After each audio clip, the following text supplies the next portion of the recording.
Hola, feliz 15 de septiembre, feliz Día de la Independencia.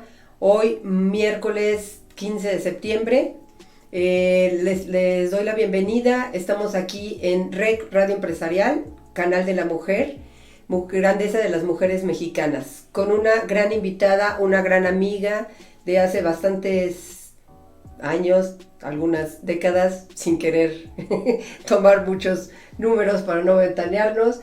Y sobre todo por lo que significa para mí, aparte de su amistad, lo que significa para mí, y quiero compartirles, es una persona importante sobre todo en este día. Con su nombre lo voy a decir todo. Ella es María Enriqueta Portillo Hidalgo y Costilla. Bienvenida, querida amiga. ¿Cómo estás el día de hoy? Hola, ¿cómo estás? Muy bien, gracias. Gracias, Carla, por la invitación. Muy contenta de estar con ustedes. No, muchísimas gracias. Bueno, ella es familiar directo de Miguel Hidalgo y Costilla. Entonces, nos gustaría que nos platicaras qué relación tienes, cuál es tu relación con Miguel Hidalgo. Bueno, soy la última generación. Soy Chosna. La palabra no mucha gente la conoce, pero si lo buscan en el diccionario, Chosna es la última generación de una familia, ¿no? Aunque después todavía pues sigue con ADN y con parentesco, ya no hay un nombre para la siguiente generación. Yo soy Chosna, vengo de su hija Guadalupe, bueno, del hijo Mariano, perdón, de la hija de Mariano Guadalupe, después siguió Arcadio, después Enriqueta y después una servidora. Ay, pues qué gusto y qué honor, la verdad, tenerte aquí con nosotros y tenerte, bueno, como amiga, ¿no? Muchos Gracias. conocemos mucho acerca de don Miguel Hidalgo y Costilla, porque en la primaria pues leímos libros, nos enseñaron muchas cosas de lo que era él, su vida, y ya como adultos pues también tenemos pues, la iniciativa de poder leer, investigar, ver documentales, etcétera. Pero tener esta oportunidad de tenerte y podernos platicar qué hay detrás, es por eso el título de que le pusimos a esta entrevista, que es Miguel Hidalgo al desnudo. ¿Qué quiere decir? Vamos a saber algo más de lo que es Miguel Hidalgo, no en la parte histórica, sino en la parte humana, familiar, la persona como tal. ¿Ok? ¿Qué nos puedes platicar? ¿Qué es lo que te platicaba a ti? Obviamente tus padres, abuelos, Ah, etcétera, ¿no? Toda tu línea. claro. Sí, mira, este tipo de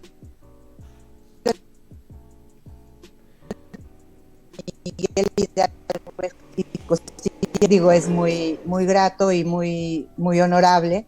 Sin embargo, hay un hombre detrás de él, ¿no? Y a mí me gusta mucho platicar del hombre, para que también entendamos el cómo pudo ser un líder como el que fue y cómo todos podemos ser, cómo podemos hacer algo por este México que tanto lo necesita, ¿no? Entonces a mí lo que me platicaban es que era pues un hombre que le gustaba mucho la fiesta, la bohemia, estudió teología, porque en su época, desde los 12 años, tenían que elegir los nobles a qué se iban a dedicar, si iban a ser sacerdotes o médicos, no había como muchas alternativas. Entonces él decide irse por la carrera eclesiástica porque crece en el seno, obviamente, de una familia totalmente católica y amante de la Virgen de Guadalupe.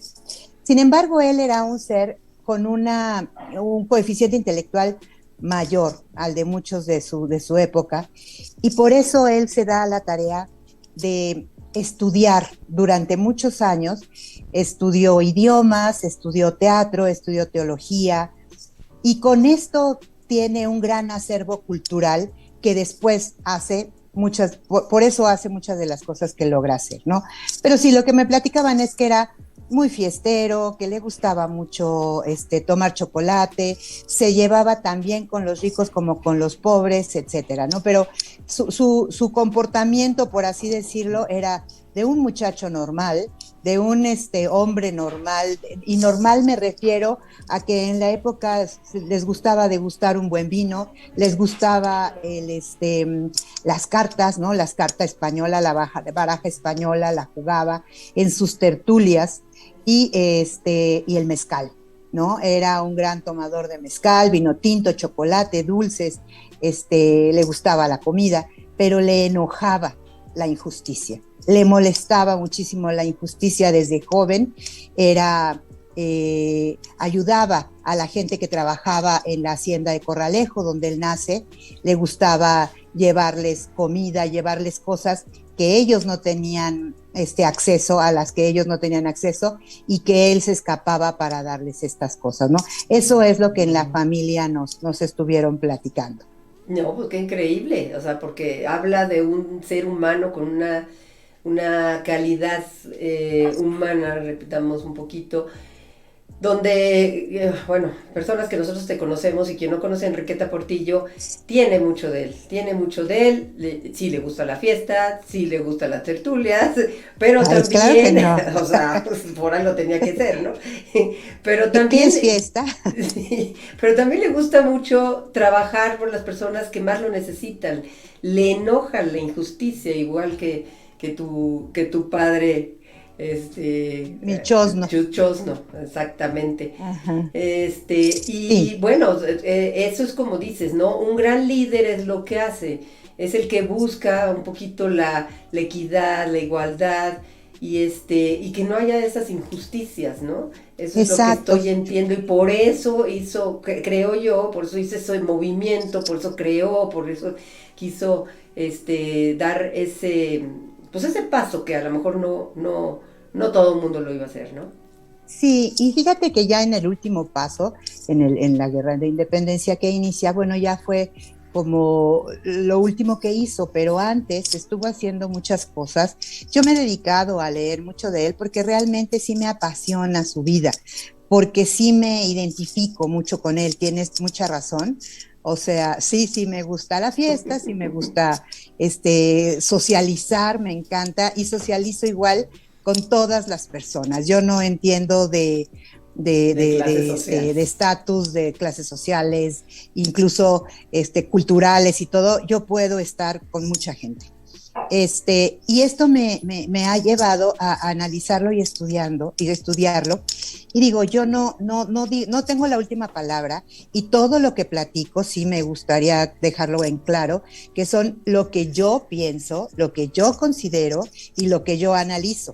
No digo que sea la verdad absoluta, ¿no? Porque esto sí me gustaría dejarlo muy, muy bien planteado, porque los historiadores son los que dicen la historia, ¿no? Uh-huh. Yo solo digo lo que sé, lo que conozco y lo que he leído. Sí, tú sabes lo que es la parte interna del ser humano, Miguel Hidalgo, y no del padre de la patria, del generado de la independencia, o sea, eso se lo dejamos a los historiadores, ¿no? Aquí estamos platicando de lo que no se sabe, por decirlo así, de lo que es el familiar, ¿no? Exacto. Se vale, ¿no? Que en la historia pues las cosas vayan cambiando, porque cada quien tiene su criterio conforme a ella, pero sí, yo en lo que he leído y en lo que he analizado de la vida de don Miguel antes de llegar a la Guerra de Independencia, en su juventud, cuando fue rector de la universidad, cuando estuvo estudiando en la universidad, cuando fue maestro en la universidad, que fue maestro de Morelos precisamente, y en Morelos vio a un hombre y a una mente impresionante, que decía que Morelos podría haber dominado al mundo entero por su formación militar, pero además por su formación y su coeficiente intelectual y todas las estrategias que sabía hacer. Pero don Miguel Hidalgo fue el primer mercadólogo, fue el primer emprendedor. Hoy que tanto se oye de todo lo que es emprendedurismo y todo, él teniendo este gran conocimiento que estuvo haciendo desde que tenía 20 años, 25, 30 años, o sea, toda esa edad, no la conocemos, ¿no? Pero si nos metemos a los libros o a las pláticas que yo tuve con mi abuela y mi bisabuela, que las pude conocer y que entonces me pudieron platicar de todo esto. Él, por ejemplo, todo lo que estudió, todo lo que estudió lo transmitió a los indígenas y a la gente que estaba en la cárcel, ¿no? O sea, lo entonces él les enseñó, no se quedaba con no el se lo quedaba. Y sus grandes caminatas que hacía para evangelizar, también lo aprovechaba para alfabetizar, enseñar orfebrería, enseñar agricultura, enseñar alfarería, y les daba un oficio, que esto fue lo interesante, les dio la forma de ser independientes. Les dio las herramientas. Las herramientas, el conocimiento de cómo hacer determinadas cosas para que ellos pudieran venderlas y ser independientes, ¿no? Los enseñó a cosechar y todo esto. Entonces él hacía grandes caminatas a caballo por toda la región, por todo el Bajío, era por donde él andaba con este tema. Y él ya lo traía en mente, o sea, no le gustaba la injusticia que había, porque pues antes había esclavos. Claro. Y los españoles eran los únicos que tenían los privilegios y los mexicanos eran los esclavos que hacían todas las tareas que a los españoles no les gustaban, ¿no? Claro. Entonces, a él eso no le gustaba y por eso iba y les decía, mira, si tú aprendes a hacer esto, tú puedes, si te aprendes a leer y a escribir, a hacer sumas y restas, puedes vender y puedes saber cómo cobrar, ¿no? Pero lo que vas a poder vender pues son tus jitomates o lo que vayas a cultivar, que yo te voy a enseñar a hacerlo, o puedes hacer cerámicas, vajillas, etcétera, y puedes venderlo. Y es así como él empieza el tema del emprendedurismo. Yo que estoy tan metida en todo el tema de emprendedores, empresas, soy asesora de negocios y franquicias, entonces lo resumo mucho a este tema de don Miguel, sí, que supo hacer, uno, relaciones públicas que para los emprendedores son fundamentales, y otro, a saber vender un producto, a saber crear un producto y poderlo vender. Entonces, para mí, don Miguel Hidalgo y Costilla, además de ser el padre de la patria, es el predecesor del emprendedurismo. Enseña a ser emprendedores a los indígenas. Y esto me parece sensacional. ¿Cómo ves, Carla? No, pues súper bien. Y sobre todo, ahorita estoy entendiendo muchas cosas. Porque entonces él desde muy joven estaba buscando la independencia.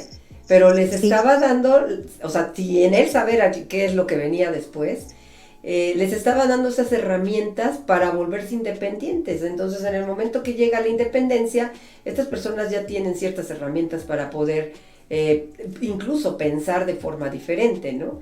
Y como dices, ya no tener miedo, Carla. Nosotros hoy sabemos que lo peor que podemos tener es miedo. Te paraliza. Entonces, ¿por qué no te independizas? Por miedo.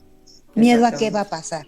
Sí, a ellos les fue quitando poco a poco el miedo sin saberlo, ¿sabes? O sea, no fue como a ver, voy a hacer paso A, paso B, paso D para después llegar a la guerra de independencia. Sí, no, un plan, se fueron dando las cosas, pero exacto, él intuitivamente y muy dentro de él, muy en algo muy personal de él, ya lo traía.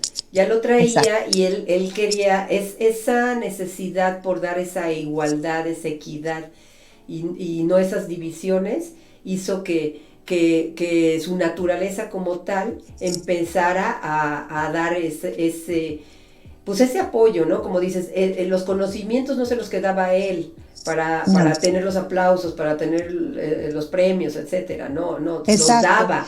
Y no solo eso, porque tradujo muchas obras. Tradujo obras de Molière, él te digo, sabía más de 5 o 6 idiomas y lenguas, aprendía todas las lenguas indígenas con mucha facilidad, entonces la comunicación con ellos era muy, muy fácil, sí. Pero también traducía obras de teatro para ponerlas y pasárselas a los españoles, a la clase alta, ¿no? Claro. Entonces hacía tertulias en donde les ponía obras de teatro, atrayendo a las mismas personas de España, de la Nueva España, España. los nobles, ¿no? De la Nueva España, y tenía grandes tertulias y se llevaba de maravilla con ellos porque pasaba grandes tardes y noches tomando vino, tomando mezcal y compartiendo con ellos. Y es por eso que él logra esa unidad en su pensamiento de tratar bien tanto a los de la nobleza como a los indígenas. Y es así como logra, él era un agente noble, él tenía dinero, tenía propiedades, tenía muchas cosas que cuando viene en España avisan que en México también tiene que dar más impuestos para soportar la guerra que se estaba llevando en ese momento en Europa, es cuando él vienen y le quitan sus tierras y le quitan muchas cosas con las que él podía apoyar a los indígenas, porque él de su herencia, él podía con esto darles y ponerles talleres a los indígenas en diferentes regiones que pues antes no estaban tan bien segmentadas como hoy es el Bajío, no eran sí, claro. Poblaciones ahí muy con mucha ay perdón sí, se me fue la palabra, con mucha distancia una ¿no? distancia territorial, en donde eran comunidades muy pequeñas, pero él a todos esos se acercaba y de la misma manera como sacerdote iba a dar la comunión y aprovechaba para platicar con ellos, con toda la gente que estaba en la cárcel. Muchos, como siempre hay, muchos inocentes en la cárcel y muchos delincuentes en la cárcel, ¿no?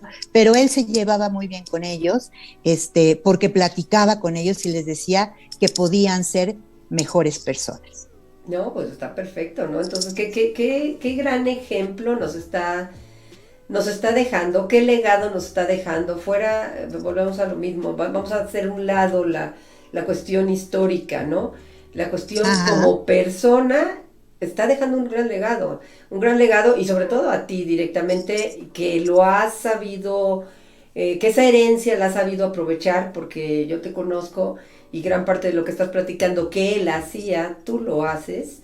Y como dices, es una base del emprendedurismo actual, sin él saber que eso es lo que estaba haciendo, ¿no? Natamente Exacto. lo estaba haciendo.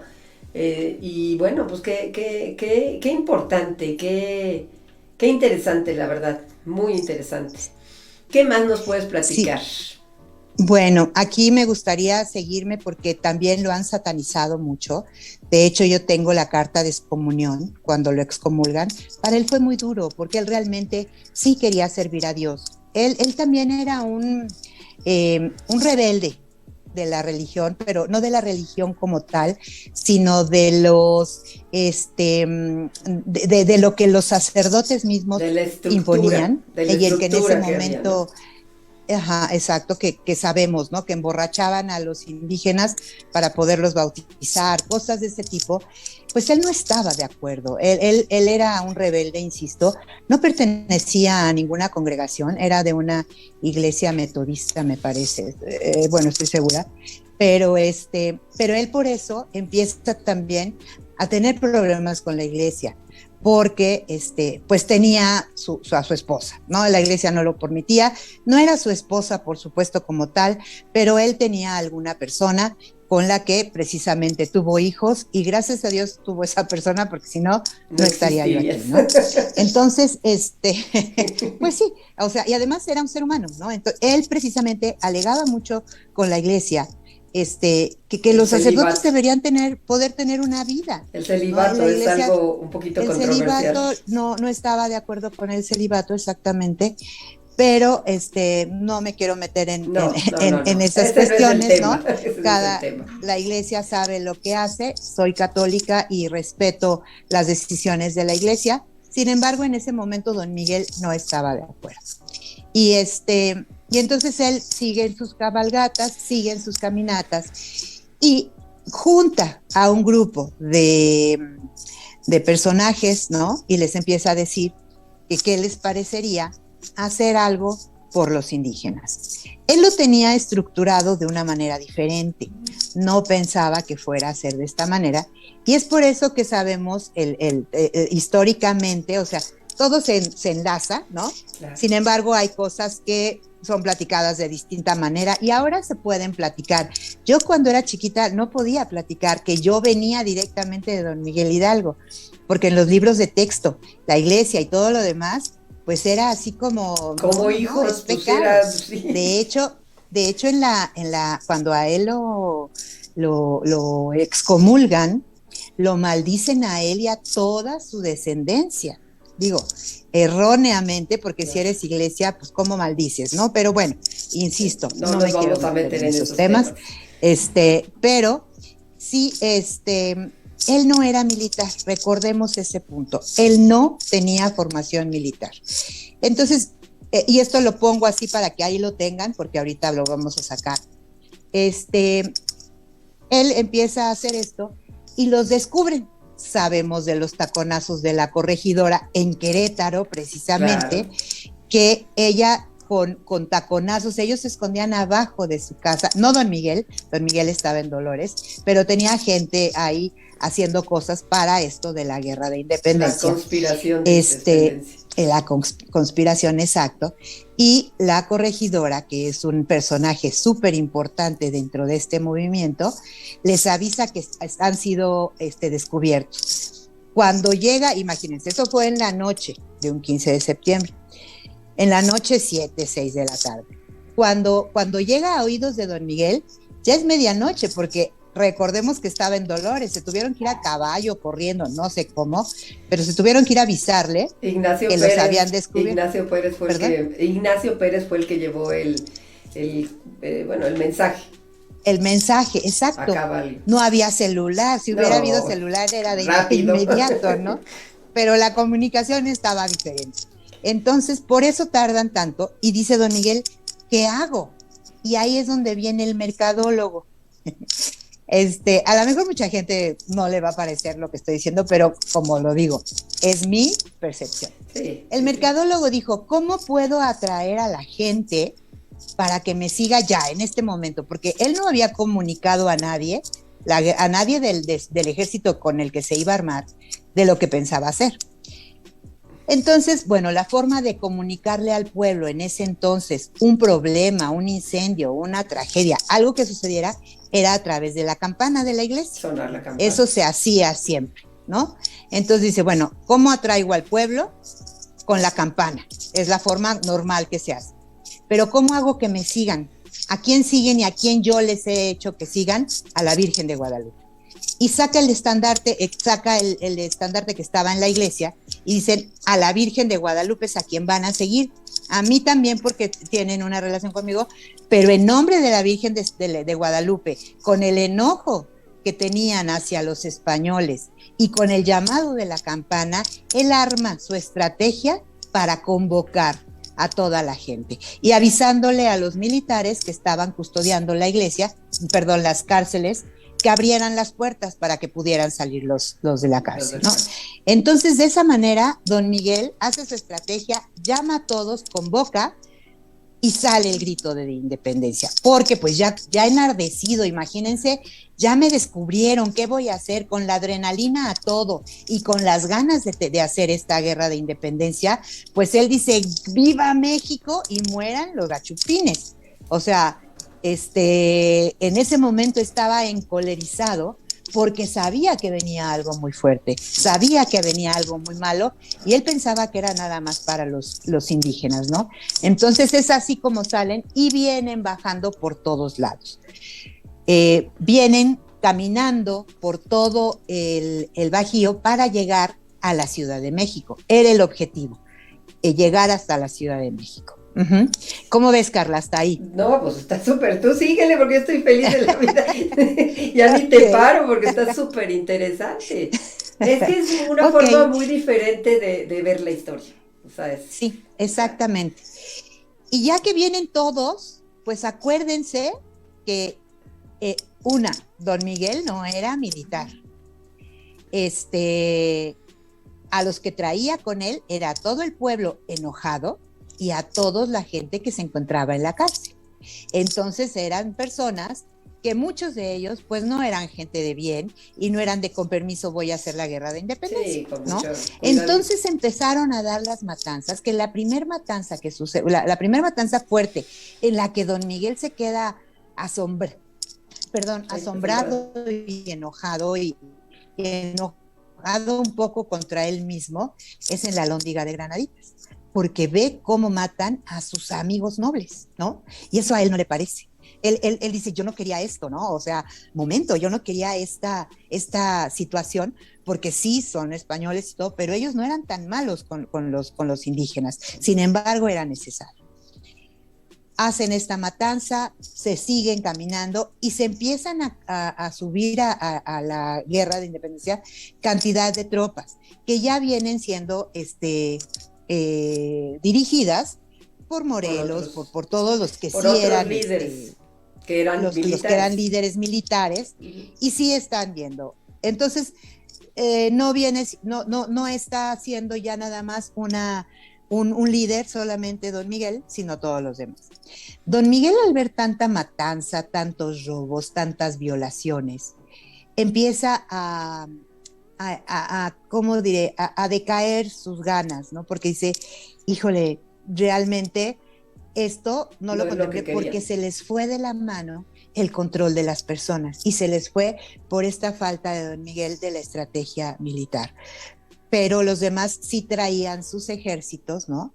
Y el ejército independentista y todo esto, pero insisto, se les fue de las manos porque pues la gente no traía tampoco la instrucción militar, no sabían trabajar en equipo y como lo hacen los militares, porque pues era gente de la cárcel o indígenas que con piedras, palos y con lo que podían se Se defendían defendían. y además pues veían en las haciendas y en los lugares, veían a jovencitas o veían a señoras solas y las asaltaban y hacían lo que les daba la gana, ¿no? Al No, llegar a la Ciudad de México, don Miguel dice, no, esto va a ser terrible, va a ser una matanza peor de todos contra todos, además, o sea, no sé quién va a ganar. Y es cuando él dice, no, yo ya no voy. Y Morelos le dice, a ver, espérame, ¿cómo que ya no vas? Tienes que seguir. Y le dice, no, yo ya no voy, yo no estoy de acuerdo. Y se regresa, con los pocos que lo siguen. Y es cuando empieza su persecución. A él la iglesia ya lo venía viendo como una persona que se había salido de las leyes de la iglesia. uh-huh. Y es cuando él se regresa y su tirada era llegar a Arizona. Y va regresando y en Aculco, de hecho hay un árbol en Aculco, de la semilla del árbol de donde a él lo traicionan y dicen, don Miguel está en Aculco. Y a don Miguel lo empiezan a seguir, ¿no? Y se detiene, queda en Guadalajara. En Guadalajara él se queda porque ahí tenía grandes amigos y lo cuidan, lo custodian. Y se hace ahí, eminencia excelentísimo, lo nombran. Y con este título pierde la cabeza don Miguel. Empieza a cometer errores de poder. Ya saben que el poder daña en muchas ocasiones. Entonces empieza a cometer errores de poder que lo van hundiendo cada día más. Tiene que volver a escapar por este tipo de situaciones y total, llega a Chihuahua, en donde es apresado y donde lo tienen ahí en la cárcel, En la cárcel. unos días. Lo tienen preso. Lo tienen preso. Y ahí, pues empieza a conocer a los militares, pero tenía un don de palabra, el señor, que digo, yo no lo escuché, nunca lo escuché, pero con lo que me platicaron, es como si lo estuviera viendo.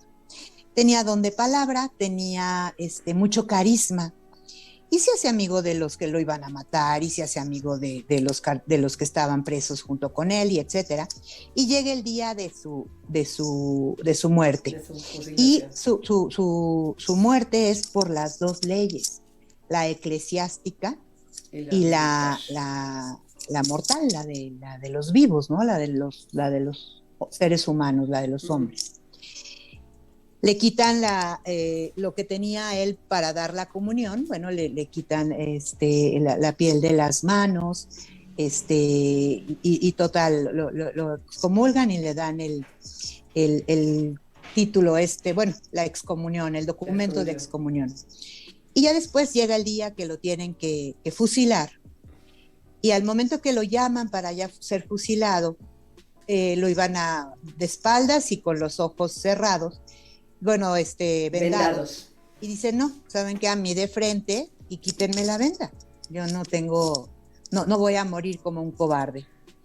Y lo hacen, pero le dice, o sea, al que lo tenía ahí sentado, le dice, pero ¿sabes qué? En mi celda tengo unos chocolates y unos dulces, tráemelo. Y se los reparte a los que lo van a fusilar, le dice, tomen un dulce.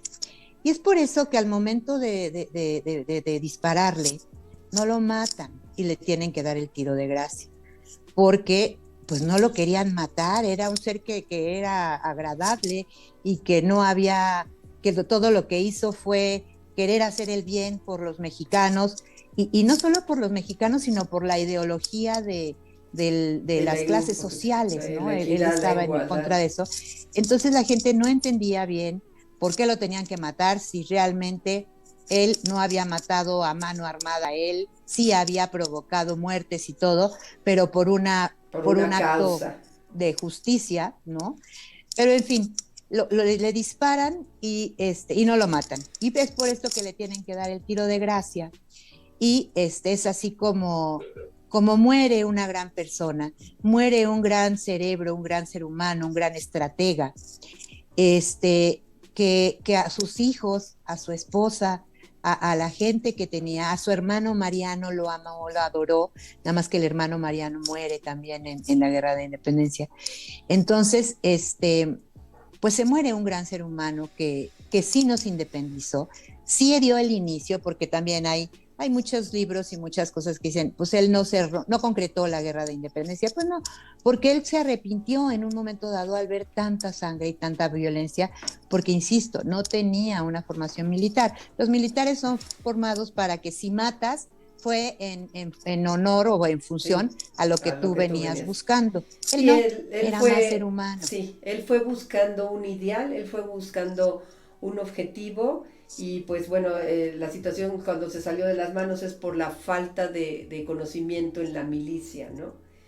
Exacto, pues la verdad, súper interesante. Esto yo creo que queda para un Miguel Hidalgo al desnudo número 2, porque realmente ya se está acabando el tiempo. Pero de verdad, a mí me dejas, espero que a todos los que nos ven, comparten con nosotros estas redes, un gran sabor de boca de saber quién era Miguel Hidalgo. Y ahorita, como dices, haciendo una relación de lo que está de moda, llamémoslo así, del emprendedurismo, pues él fue el precursor, sin quererlo, sin saberlo, sin quererlo. Así es. Lo aprendió de forma nata. Y a mí me gustaría solamente comentar, Carla, que todos podemos ser Miguel Hidalgo. Claro. Todos podemos ser hidalgos o hidalgas. Bueno, la palabra hidalga no me encanta, no, aunque ahora la usan mucho por el lenguaje incluyente, pero ser un hidalgo, y la misma definición de la palabra es, cada quien podemos llevar un ser independiente y tratar de hacer independientes a los que están pasándola mal. Ahorita, claro, después de la pandemia,